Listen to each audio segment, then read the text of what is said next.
narito na naman tayo para sa isang napaka-sweet at nakakakilig na love story nila Kalingap Edu at Ate Viancy. Tulad mo ay aking makilala. Sa magpapatuloy ng kanilang love story, pumunta ulit ang Kalingap team sa bahay nila Viancy upang magpahatid ng mga tulong galing sa mga sponsors.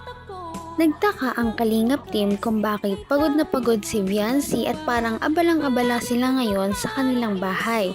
Yun pala ay pinaglutuan nila ang Kalingap team dahil alam nilang sila ay darating. Sabi nga ng Kalingap team na gusto talaga nilang pumunta palagi kay Viancy dahil lagi na lang daw silang binubusog at pinapakain doon. Gandang ano po. Yan. Grabe. Grabe parang ang sarap niya na.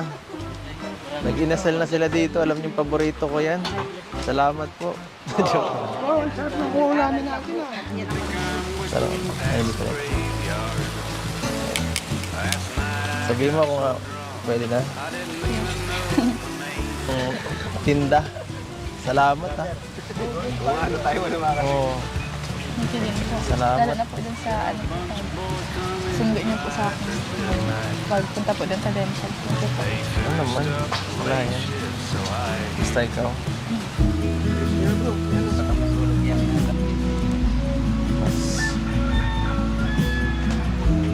Mas mahilig ako sa luto. Lalo na't luto mo.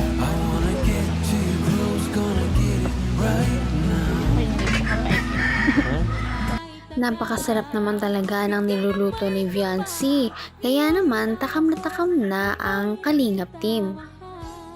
Kaya daw pala sila nakabili ng ganitong panluto ay dahil ginastos nila yung pera na binigay ng isang sponsor para pang negosyo. Binabalak ng pamilya ni Viancy na magnegosyo na daw sila ng mga barbecue at iba pa. Viancy, halika. Kain tayo. Dito na. Sige na po. Makita Hindi ako ko na nakakain ng- busog na rin pa. Gusto ko kasama ka eh. Hindi ako nakakain ng maayos. Diba? Hanap tayo ng medyo hindi ito. Gusto mo matikman? Sige po. Ako na lang po. Yup, Edo. Wow. Parang po kami makapag-concentrate sa kanila po. Dahil po ako. Ha? Ito lang to. Sige na po. Isa lang. Yan nga.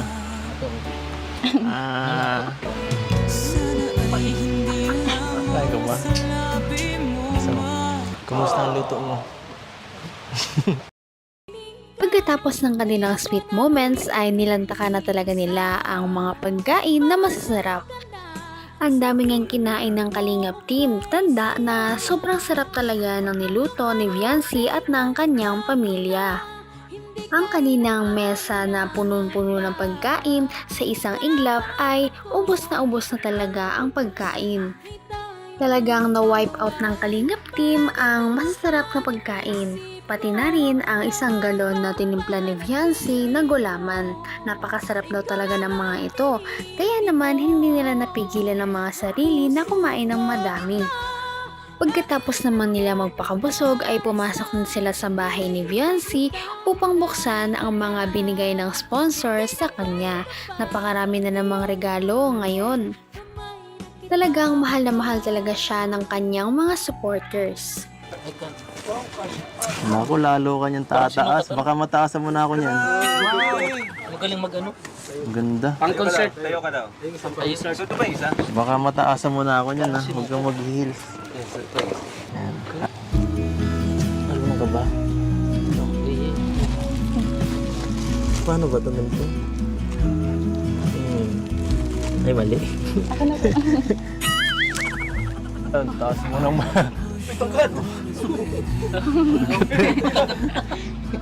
Basta ano kang tumangkad.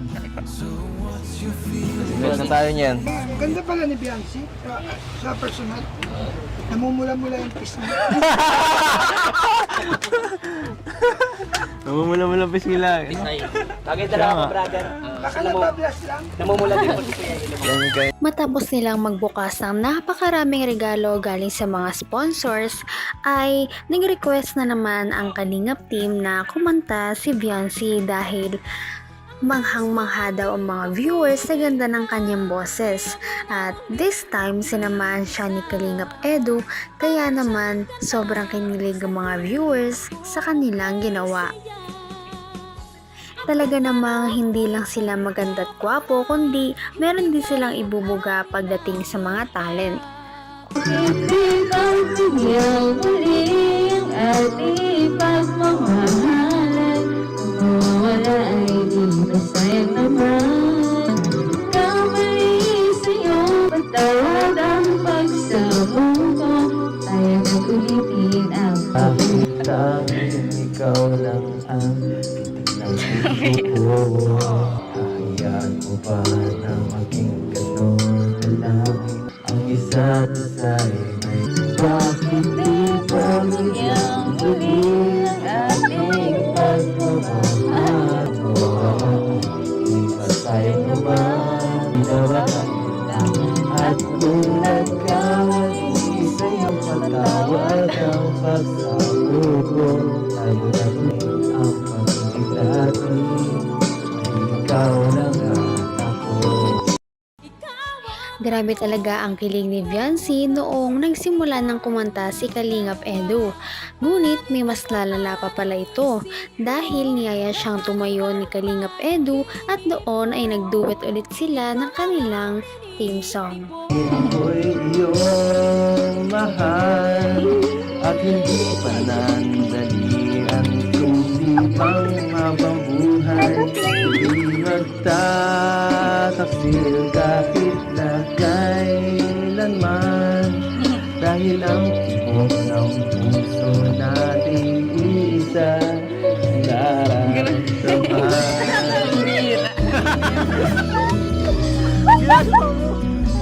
Bakit ka na yata ah? Ayos lang. Oh, ang init mo. Ano nangyari? Ang init. Siya nga, mainit ka nga.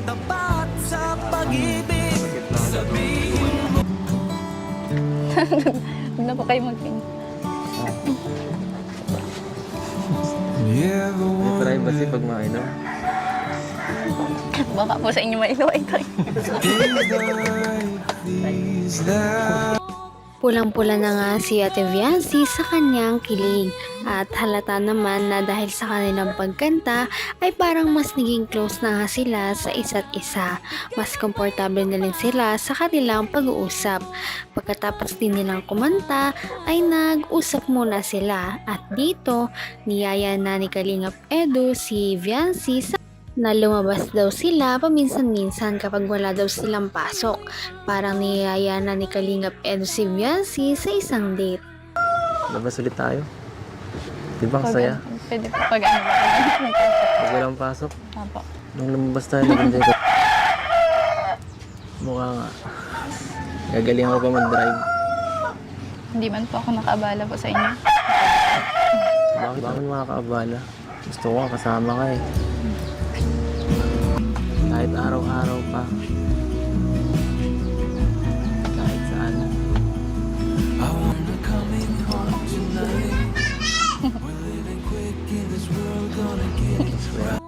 Grabe talaga ang chemistry nilang dalawa.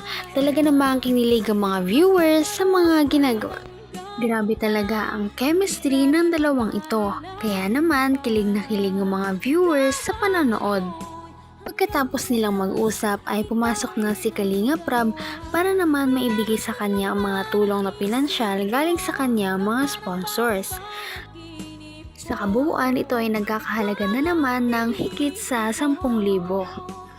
Nagpasalamat talaga ng sobra-sobra si Viancy dahil sabi niya ay sobra-sobra ng mga tulong na ipinaabot sa kanya. Kaya naman sobrang thankful daw talaga ang kanilang pamilya. Pagkatapos naman noon ay nag-open up si Viancy dahil meron daw siyang basher. Dahil dito ay naluha na naman si Viancy sa pagkikwento. Meron? Parang wala man ako nababasa. Ha? Nag-message po sa akin. Nag-message sa'yo. Thank you. Hayaan mo yun? Thank you din po sa kanila kasi sila din po yung dahilan po ng pagiging matatag ko po.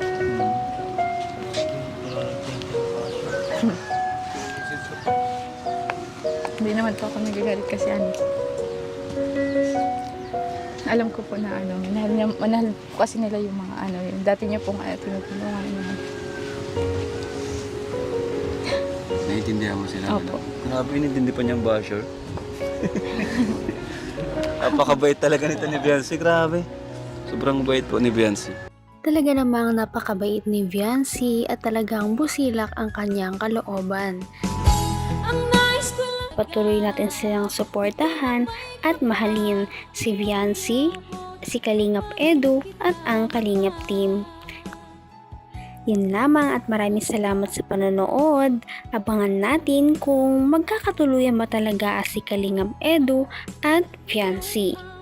Hanggang sa muli. Bye! Ngayon